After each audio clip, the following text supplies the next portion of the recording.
there for the pattern selection that you were doing. So you can choose any of the patterns that you've created for that instrument. And the other selection is for the fill pattern, and it normally just plays the main pattern until you hit fill, and then it plays the fill pattern.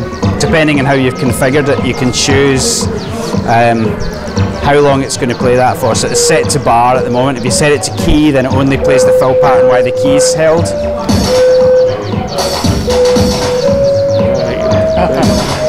That's great.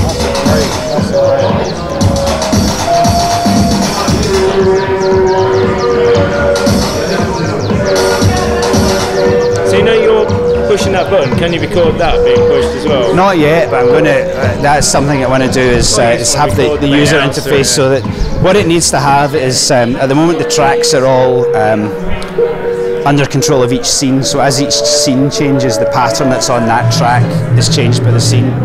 So the plan is to have the option to set a track to store a pattern that's just for the song, so the one pattern goes for the whole length of the song, and then if these things like hitting the fill key and muting and unmuting tracks and stuff like that get turned into MIDI events that can be stored in a pattern, so then when you play back that pattern, it's like a song control pattern that lets you, so basically you hit record to record that pattern, and then select different patterns, mute and unmute tracks, hit the fill and stuff like that, and all those events get recorded into a pattern. But that's there's a few other things to do before that. Yeah, I mean the other stuff that you can do is you can map these knobs to do certain things. There's I've not really got any synths attached to it that will respond in a way that demonstrates what you can do with that. But there's like values that you can apply to the instruments. To select an instrument there, say I've got the Jupiter 8s at home. You've got a page here that gives you values that will modify how the pattern plays back. So there's like a length value there, you see the length % value there. That dynamically changes the length of each of notes that's in the pattern. So if you've recorded in a pattern to the Jupiter 8 via CV, and it doesn't go by CV, the Jupiter's hooked up by MIDI. So you're playing a pattern, the Jupiter 8, you've got the duration of the notes, and this value will modify in real time the duration of the notes, so you can make them shorter or longer. Right, and then you can map that to one of these knobs, so that the knob itself controls. It'll maybe work on the 303, hold on.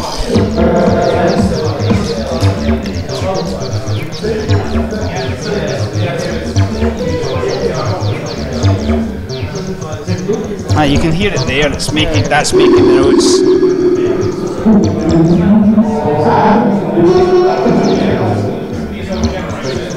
So that's modifying what the pattern's doing as the pattern plays back. So the step in the pattern says this note is this long, and then that value changes it to a different length, And there's other ones, it's like a transpose, so you can.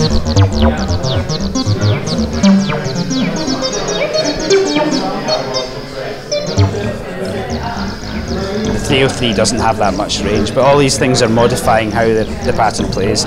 The filter one is mapped to a CC.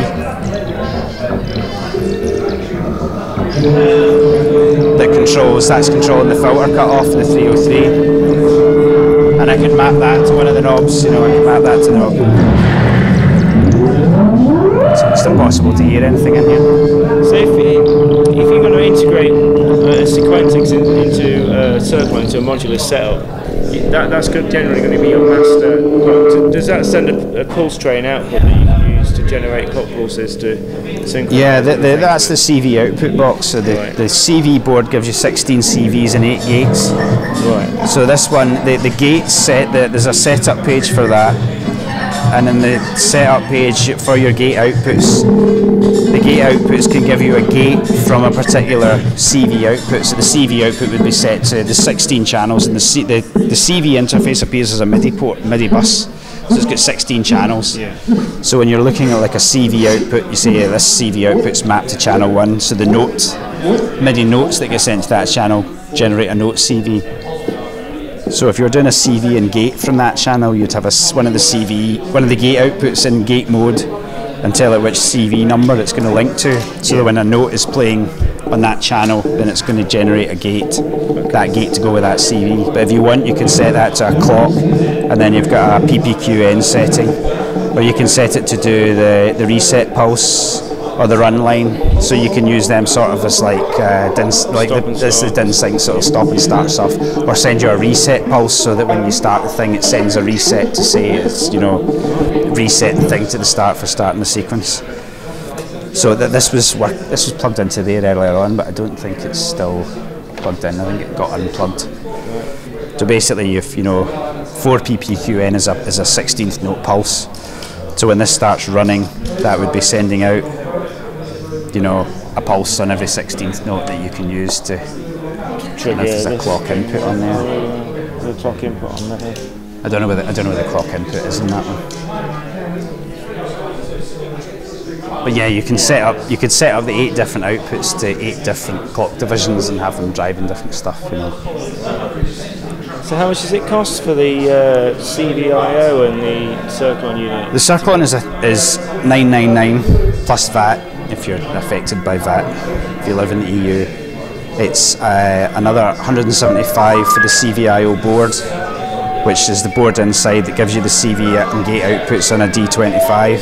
And then the breakout boxes are different prices depending on which one. We do like a rack mount one that's, I don't know what the prices are, my wife knows what the prices are. I think it's maybe... That's basically the breakout box? Yeah, it basically just takes, the D25 there's 25 pins, so there's 16 pins are CVs, 8 pins are gates, 1 pin is a ground. Right. And that goes into this box that just converts them. And so if you want, you can make up a cable. If you only need 4 CVs and 4 gates, you can just get a D25 socket and put 4 leads on it, make up your own snake and plug it in and not bother buying the breakout box, you know.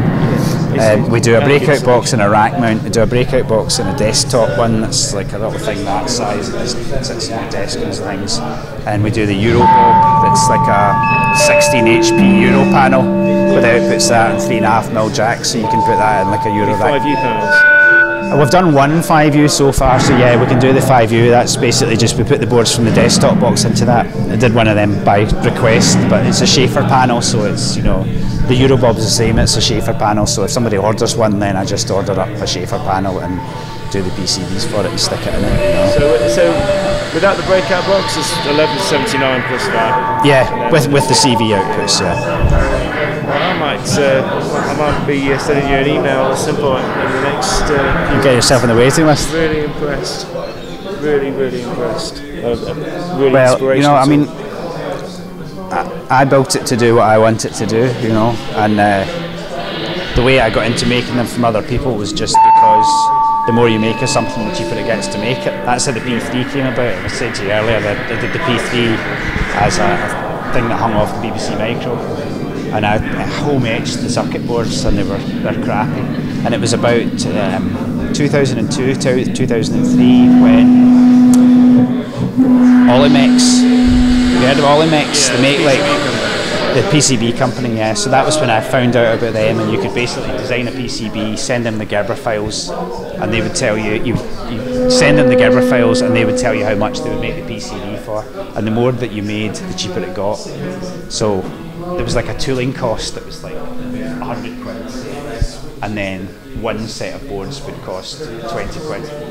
And if you get 2 sets of boards, then it would be 15 quid per set of boards. And if you get 3 sets of boards, it would be 10 quid. You know, if you get 50 sets of board, it would be 4 quid. But that tooling cost was always the same. So, you know, if you got 1 set of boards, it would cost you 150 quid. And if you've got 50 sets of boards, it might cost you 250 quid. So the actual cost per set of board. So I laid out the boards for the P3 and posted an Analog Heaven and said, look, I've built this sequencer, this is what it does, I can get these boards, and if we get 50 people to buy the set of boards for, you know, whatever, then it's going to only cost this much. So lots of people emailed me and said, I'll buy a set of boards off you. And the 50 sold out really quickly, so I got them made up, and then I got another set made up. I think we did 3 runs of the kits of like 50 at a time. Yeah. And then at that point, like 2005, My wife was a company director at that point, and I was in an IT job that I hated. So she said, "Why don't you give up the job, take a year or two, and see if you can make a living from, actually making the sequences?" Because a lot of people don't want to build a sequencer. My customers are not DIYers, they're musicians generally. They just want to buy the thing and get it, plug it in and have it work. They don't want to solder anything. And that was how the P3 happened. It got killed off in the EU because the 2006, it was like a year after we'd started selling them, ROHS came in, and everything was fine except for the processor that I'd used. The processor was it's like an 8051 but with flash ROM for the code, and they said they would do a lead-free version of it, but there was a minimum order quantity of 1,000, and they were 10 quid a pop, so it was 10 grand minimum to be able to carry on doing P3s, at which point I'd only sold 130 of them, so there was no way. I was thinking, yeah, I'll sell another 1,000 of these easy, So I thought, so you redesign it and it's come out. So yeah, so it really good. I mean, this thing started off. It was supposed to just be a processor replacement for the P3, but the processor that I picked, it was actually Mark Smith's fault. It was when I came to a synth DIY and he said, "Oh, you should be using one of these ARM Cortex M3s because they've got loads of serial ports on them." So they gave me sent me the link, and I got the data sheet for the thing, and the chip itself has got 5 serial ports built in. So each serial port is like the MIDI bus. It's got 5 MIDI ports, 5 MIDI in and outs, because it's got 5 hardware UARTs in there. So each one's independent. The P3's got like 4 MIDI output sockets, but it's only the one MIDI bus. But this is 5 MIDI outputs, and they're all separate buses. So if you get 5 different synths, you put one on each MIDI port, right? And if they're mono synths, there's no difference between having that in CV and gate, because if you're only sending one note on at a time, you're not getting hit with any MIDI latency, essentially, because MIDI is a cumulative delay. It's if you're sending out like a note to 8 synths at the same time, then it's going to take you 6 or 7 milliseconds to get them all out. So the CVL, that's an optional. That's optional, yeah. And that's what? How much is it? 175, I think. Well, I think, is it 179? Something like that. Are you planning on in the future having different flavours, styling-wise, colours, or is it going to always be black and white? Is this? It's techno precision. I don't know. I quite like the black and white. Our metalwork guys have said that they would do different colours, So but there might be that option for people yeah, in the future, potentially. maybe custom. I like it in the black and white.